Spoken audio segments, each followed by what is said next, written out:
Hey guys, Jason here with another Mortgage in a Minute update. Couple of things we're going to hit real quick here. Let's talk interest rates. So last week we saw a decline compared to where the rates were at before. And this week up a little bit, nothing major. No news is good news. We got a Fed meeting next week, so we'll see what happens as a result of that. So this topic, what I want to talk about is low appraisals. Okay, this could be you're a listing agent and your listing came in low when the lender came back with an appraisal, or maybe you're a buyer and the appraisal came back low, but you feel like the value is supported. Okay, when a value comes back low, the buyer of the property has an option to file a reconsideration of value with the lender.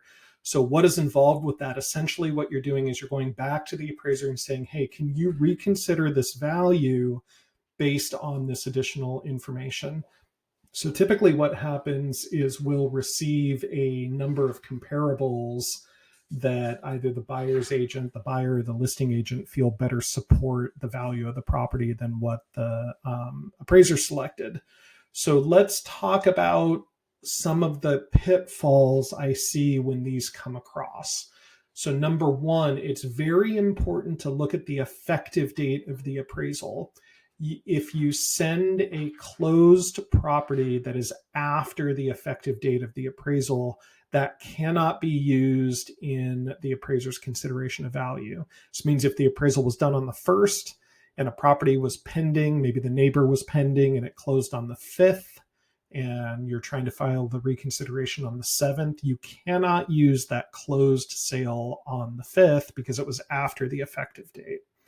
The second big pitfall I see is the appraiser may select 3 properties within a 2-mile radius that they feel support the value of the property.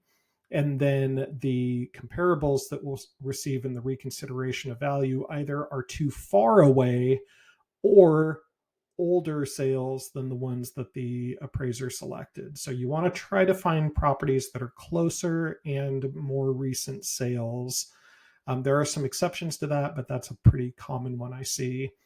Lastly, the style of the property. And what do I mean by that? So if your property, and this is actually the most common reason why appraisals come in low, if you have a split level house, so a house with a daylight basement, and you're sending comparables for 2-story houses, the appraiser oftentimes will not use those comps if there are other split levels in the neighborhood.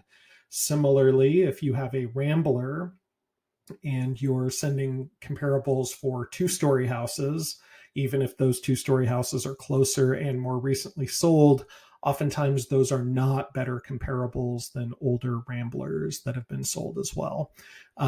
So those are just probably the 3 or 4 most common things I see with reconsideration of values that don't end up working out in the person requesting the reconsideration's favor. Something to think about. If you do have a low appraisal and you want to chat about it with me, please feel free to reach out to me. My contact information is below. Looking forward to hearing from you, and I hope you have a great weekend. Talk soon. Bye.